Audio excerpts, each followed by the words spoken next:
capilares peritulares al asa. Ya no se llaman capilares peritulares, se llaman ahora capilares peritulares. Solamente ocurre en la parte inicial, en el túbulo contorneado proximal. Cuando ya bajan en la parte medular, se denominan ahora vasa recta. Exactamente. Entonces, digamos que aquí, un poco como para ver esta cuestión, tengo aquí, a ver, espérame tantito. Tengo aquí la nefrona en la parte del glomérulo. Aquí viene el glomérulo. Luego viene aquí el tubo contorneado proximal. Luego acá viene el asa de Henle, ¿no? Aquí está así. Contorneado proximal, asa de Henle. Luego se abre más y luego viene aquí el tubo contorneado distal y se une al túbulo colector. Entonces, esas son interacciones bastante buenas, porque esto que tenemos aquí, el aferente se convierte ahora en capilar peritubular que va a lo largo, digamos, rodeando lo que sería el túbulo contorneado proximal. Túbulo contorneado proximal. Y luego estos se empiezan a proyectar acá, sí, algo así, como los vasos rectos que les había mencionado. Así. Y esto ya se va a la parte venosa, la vena renal. Entonces esto entra por la arteria renal, y esto ya se va a lo que sería la vena renal. Y eso es bien interesante porque, vean, el túbulo contorneado distal genera una interacción con lo que sería el glomérulo, aquí en la parte glomerular, y la arteriola aferente, ¿no? Y esto es muy importante porque a partir de esto se generan unas respuestas, o sea, se forma el aparato yuxtaglomerular, que es importante para la producción o la liberación de algunos elementos, como por ejemplo la renina, que es donde, digamos, cumple con su función. Muy bien, eso lo vamos a ver un poquito más adelante quizá. Ahora, la urea, ya habíamos dicho que aplicaba para efectos de las nefronas medulares, no para las corticales. Entonces, decíamos que la urea iba a tener acá un gradiente de concentración. Entonces iba desde 1400 hasta aproximadamente 300 miliosmoles. Y entonces, bueno, dejamos aquí 300 miliosmoles. Y entonces este gradiente iba a intervenir, vamos a ponerle 600, este gradiente iba a intervenir para su incorporación, o bueno, su participación en lo que es la formación de ese mecanismo de contracorriente. En el caso de la rama descendente delgada, la urea iba a entrar para modificar la osmolaridad aquí al interior. Y en el caso del ascendente, la urea se mantiene. ¿Cuándo es que logra recuperarse la urea? Bueno, la urea sigue todo este camino, digamos, y cuando llega al espacio el túbulo colector, la urea va a tender a regresar a esta porción, y solamente una pequeña porción de urea va a ser colectada para que salga en la orina. Pues es una pequeña fracción de la urea que debe salir. El resto se mantiene en la parte eh, intersticial para incorporarse en la vasa recta y después en el asa de Henle, ¿no? Cuando es el intercambio de materiales para generar la corriente que se desarrolla aquí en el asa de Henle. ¿A quién? ¿A quién le pongo los nombres? Ah, bueno, aquí este que está aquí sería el capilar, los capilares peritubulares. Ujú. Esto que tenemos aquí sería un ejemplo de cómo funciona la base recta. Aquí está el túbulo contorno proximal, el distal, el asa de Henle, y este sería el túbulo colector. ¿Sale?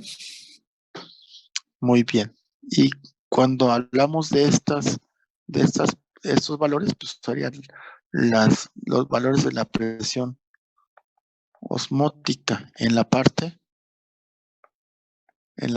medular. ¿Listo? Muy bien. ¿Alguna pregunta hasta aquí? ¿Algo que quieran aclarar?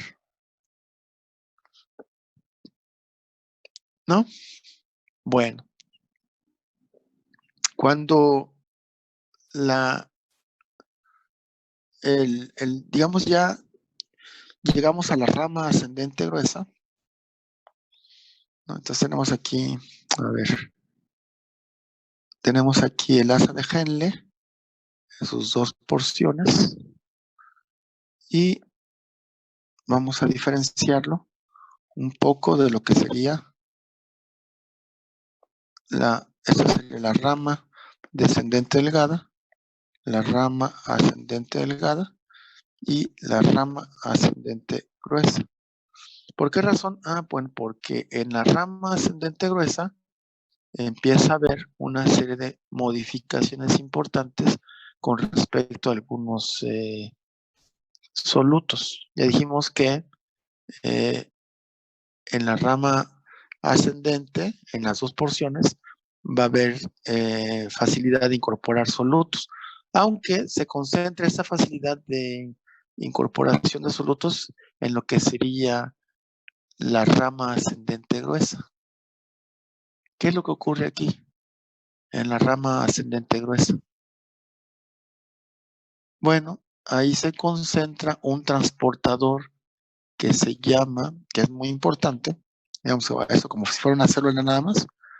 Hay un transportador aquí que puede meter sodio, también puede meter potasio, pero también puede meter, junto con todo esto, cloro. Entonces es un cotransportador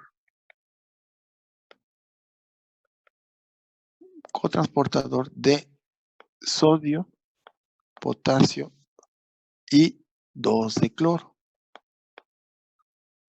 2 iones de cloro. De tal manera que este cotransportador que mete sodio, potasio y cloro, ¿no? Mete una gran cantidad de esos elementos a la parte plasmática. Representa en total el 25% de estos elementos que fueron filtrados. Obviamente, como se están recuperando solutos, la presión osmótica del agua cambia, pero como es impermeable al agua esta fracción, pues lo único que se incorpora aquí van a ser solutos. ¿Eso qué consecuencia trae sobre la osmolaridad? ¿Se acuerdan que aquí la osmolaridad iba modificándose, cierto?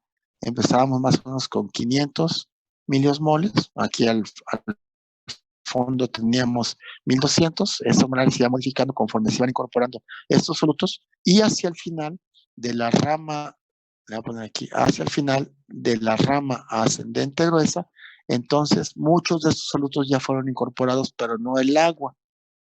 ¿Cuál es el efecto en la osmolaridad entonces ahora? Vuelve a disminuir. Efectivamente. Entonces, aquí empezábamos con 300 miliosmoles, pues al final de la rama ascendente gruesa, la osmolaridad por la pérdida de estos solutos sin aquí voy a poner, no hay el agua que va aquí,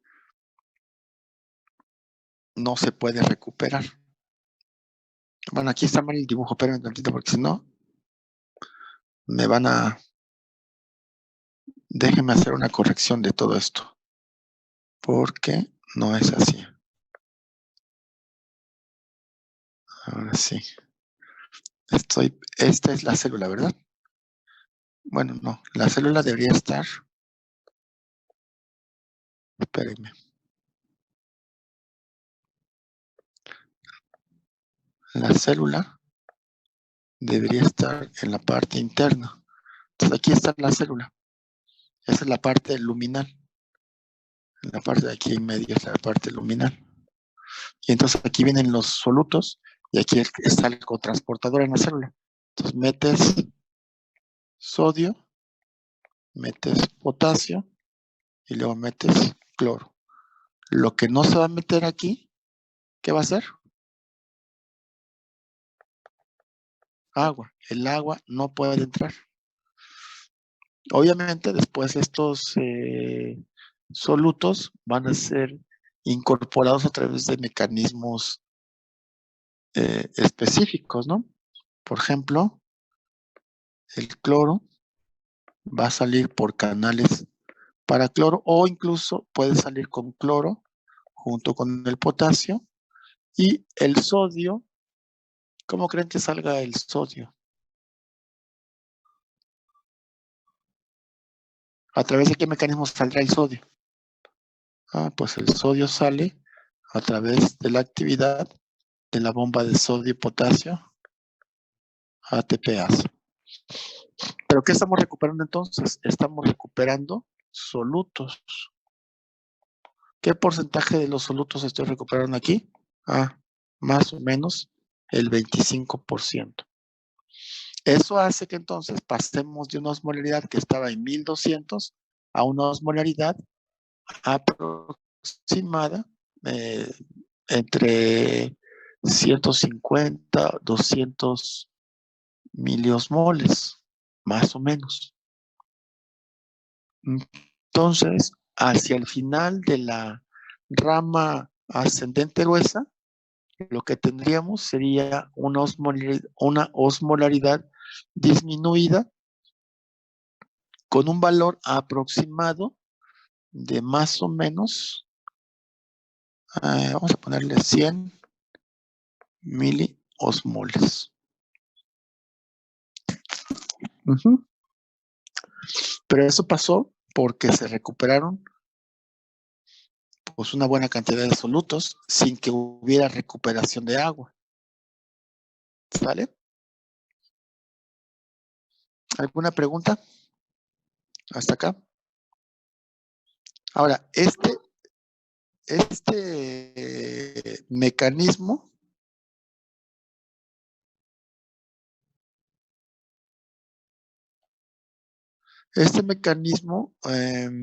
va a continuar, o más bien el líquido que está en la parte luminal, el flujo, pues va a continuar su recorrido hacia lo que sería el túbulo contorneado distal.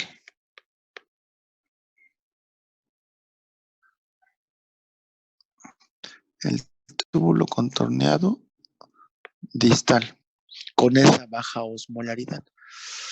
Y en el túbulo contorneado distal, pues van a ocurrir otras cosas muy interesantes.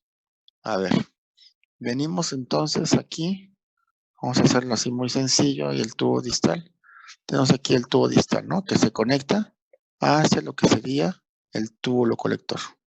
Y el líquido que está entrando aquí está entrando con molaridad aproximadamente de 100 miliosmoles. Y entonces va por aquí el líquido. ¿Qué sucede en la parte distal? Antes de que se me olvide, este cotransportador que tenemos acá, que es el cotransportador de sodio, potasio, cloro, cotransportador, es un cotransportador, voy a ponerlo, digamos como si era aquí, ¿no? Esta sería la rama ascendente gruesa y aquí tengo el cotransportador. que está metiendo sodio, cloro y potasio. Bueno, este cotransportador es afectado por fármacos.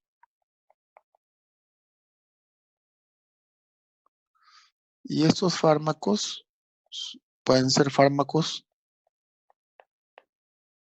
diuréticos. Se les llama diuréticos. ¿De dónde? ¿Dónde están actuando? En el asa, en la rama ascendente. Diuréticos de asa. ¿Qué es lo que hacen estos diuréticos de asa? Se pegan en esta posición donde va el cloro, y como entonces ya no puede entrar el cloro y debe funcionar con el cloro necesariamente, pues el resto se cancela. ¿Qué va a hacer? ¿Qué va a hacer entonces con esta concentración de iones de sodio y cloro y todo lo demás? Pues va a incrementar su concentración.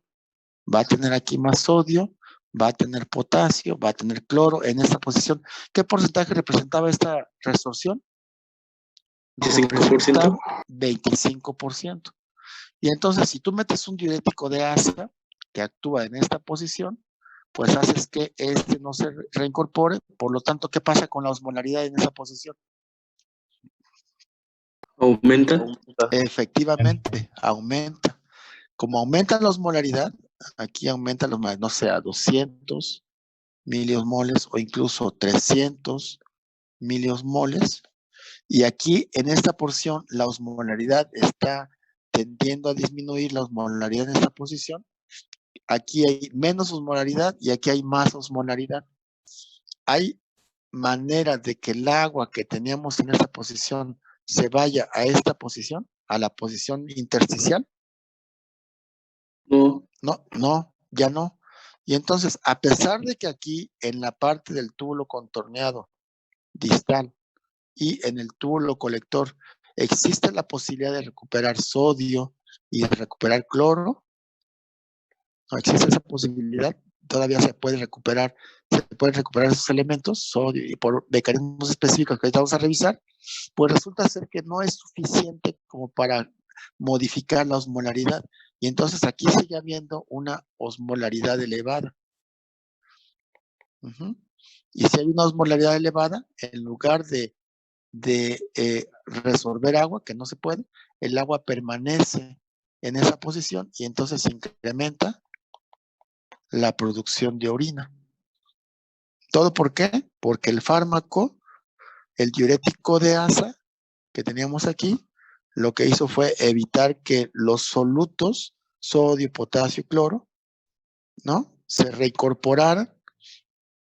Eso no modifica la osmolaridad en la parte luminal y entonces hace que el agua se aumente en la parte luminal y se vaya a la producción de orina. ¿Sale? Pero entonces, ¿qué ocurre en la parte distal con estos iones? Ahora, supongamos que ahora es un manejo normal, ¿verdad? Que nos vamos hacia la parte del túbulo contorneado distal.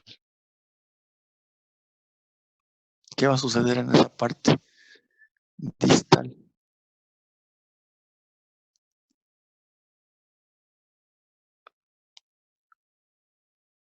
La parte distal tiene, digamos, como, déjenme, tengo aquí la parte distal. Ese es el túbulo colector, ¿verdad? Tiene también dos regiones en su estructura celular. Una parte inicial y una parte final. Y además, el tubo distal tiene como diferentes tipos de células. Se pueden diferenciar las células del tubo distal. Se diferencian en las células se me está olvidando el nombre de las células, pero ahorita se los digo. ¿Sale? Bueno, esta célula distal en la parte final, ¿se acuerdan que si ya resolvimos aproximadamente en el túbulo contorneado proximal, resolvimos el 65%, ¿verdad? Entre agua y material y solutos. En el asa, en la rama ascendente gruesa, resolvimos el 25%. Esto en total nos da el 90%. ¿Cuánto nos está quedando todavía? El 10% de lo que fue filtrado inicialmente. 10%. Aquí viene el 10% de filtrado. Significa que todavía tenemos alguna cantidad de sodio, cloro, por supuesto, potasio y carbonato. Y entonces, en la porción inicial del túbulo contorneado distal, en la porción inicial, va a haber, aquí digamos, es esta porción, digamos, aquí, va a haber un cotransportador que mete sodio y junto con el sodio mete cloro. Y después, digamos aquí en la parte basal, el sodio va a salir por la acción de la bomba de sodio y potasio TPasa, mientras que el cloro tiene un canal específico para que se pueda recuperar. Y entonces recuperamos tanto sodio como cloro. Esa es la porción inicial. Ahora, este transportador también es muy importante. ¿Por qué razón? Porque, como van a ver más adelante en sus clases de forma, este es sujeto a la acción de diuréticos, que se llaman diuréticos tiacídicos.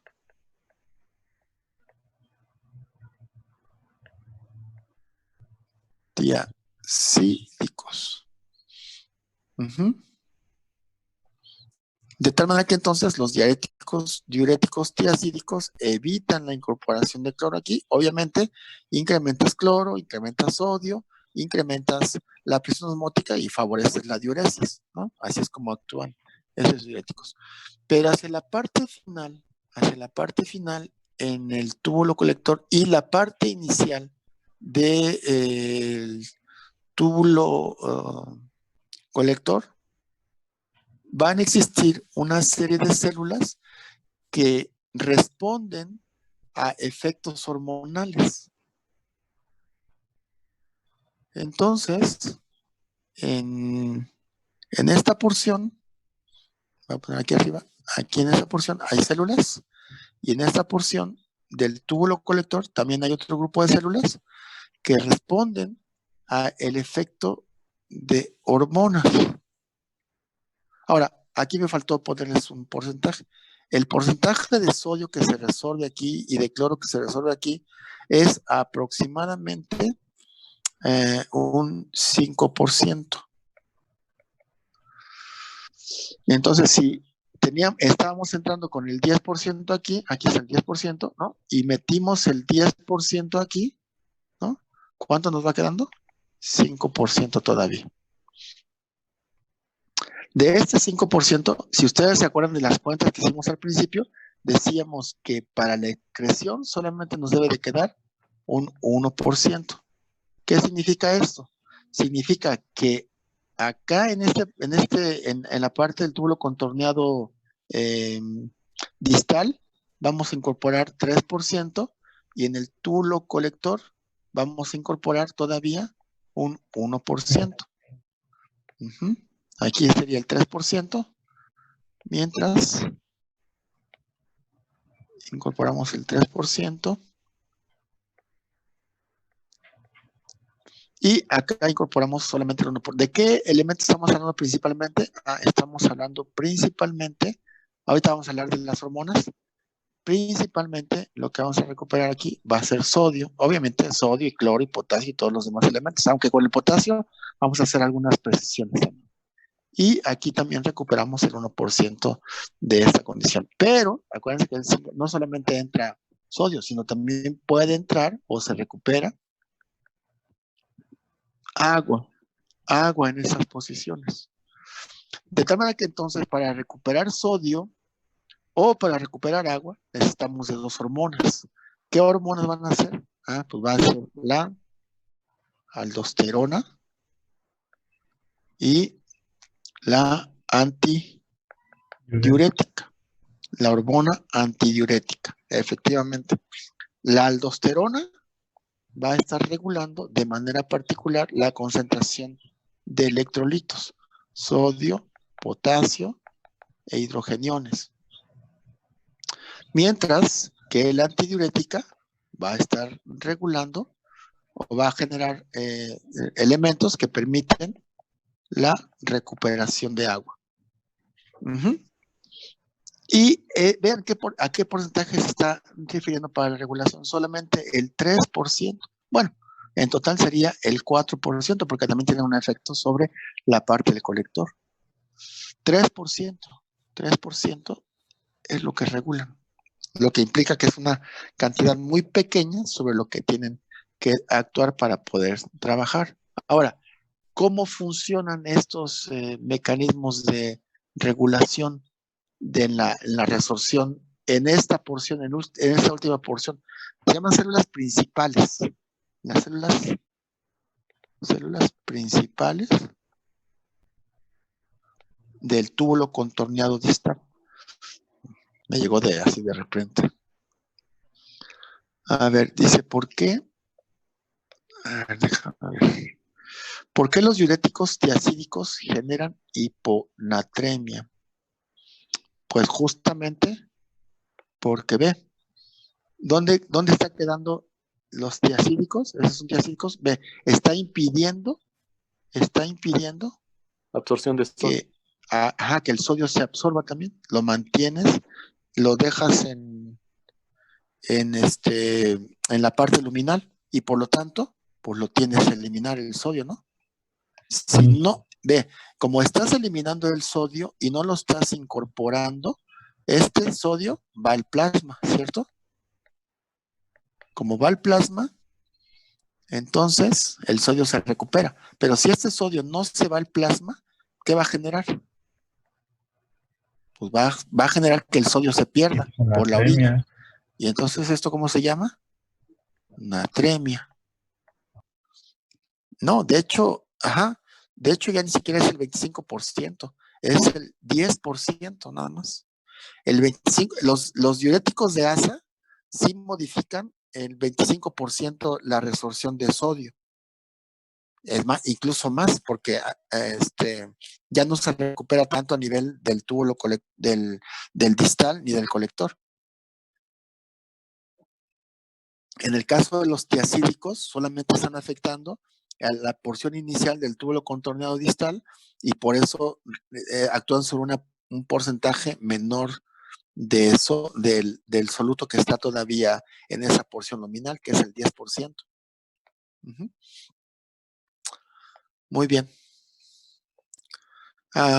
De tal manera que entonces ahora vamos a ver cómo es que actúan esas hormonas para la aldosterona y la ADH para recuperar el sodio en esas posiciones. ¿Sale? Muy bien, parece que ya se va a acabar este video, pero ya casi vamos a acabar con la formación de orina. Ahorita lo hacemos muy rápido y dejamos algunos otros temas pendientes. Entonces, vean.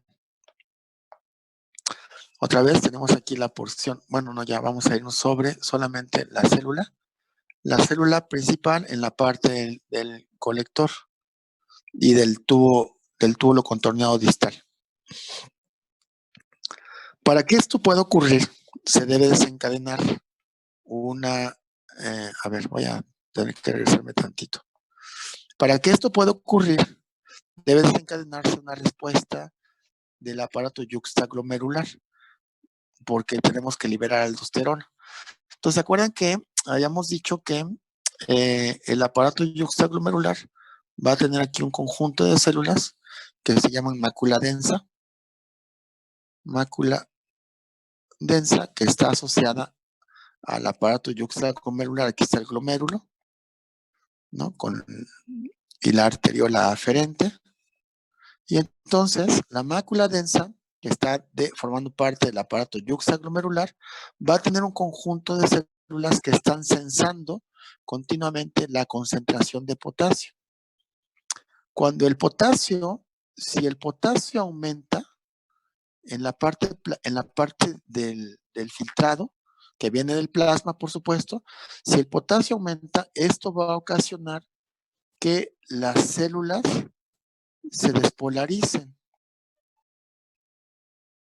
Y cuando se despolarizan estas células, van a favorecer la secreción de renina.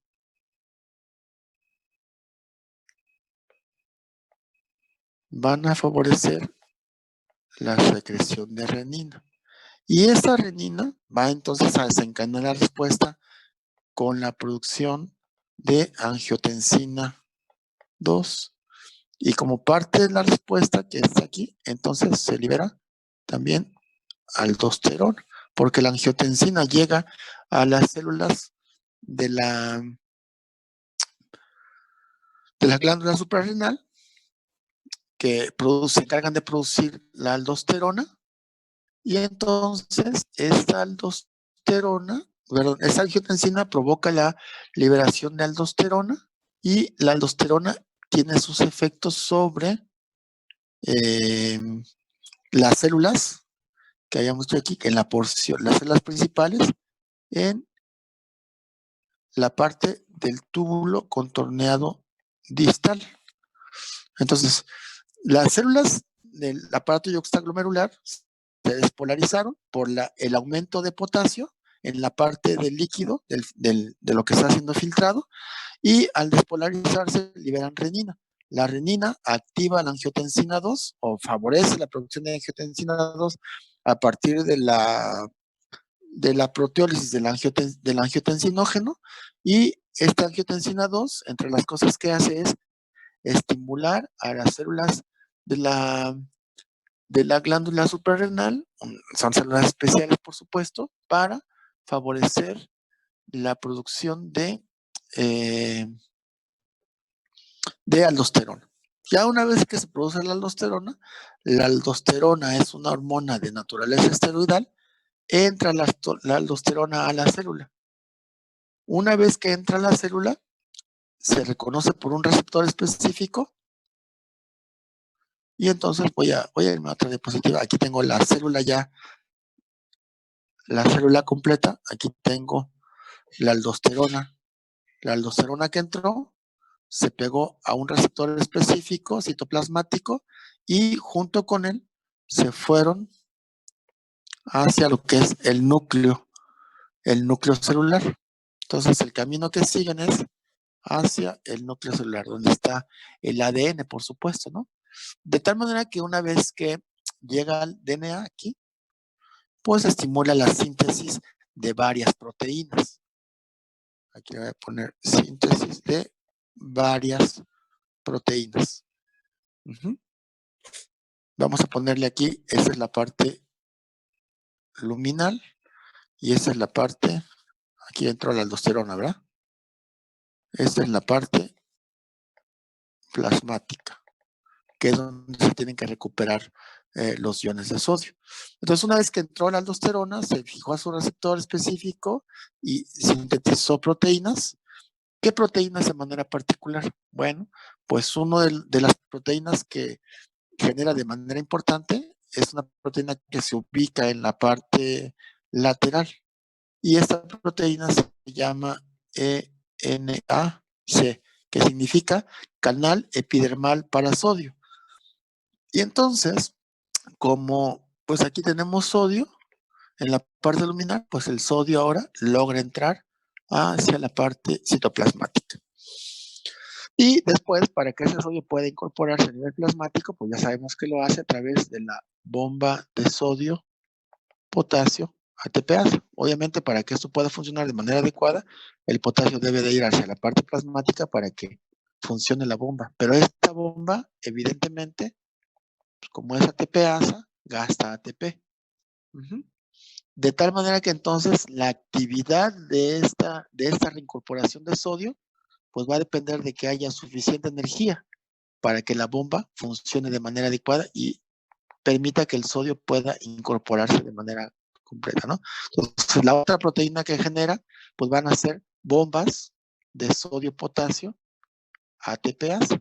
Se incrementa esta producción, se incrementa esta otra producción, y nos faltan otras proteínas que tienen que ver con la producción de ATP.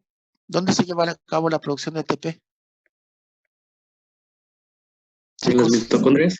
Efectivamente. Entonces aquí tenemos una mitocondria y lo que hace la aldosterona es estimular síntesis de enzimas.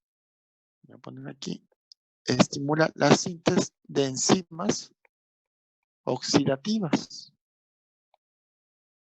¿Para qué? Pues justamente para que generen el ATP que se utiliza en la actividad de la bomba.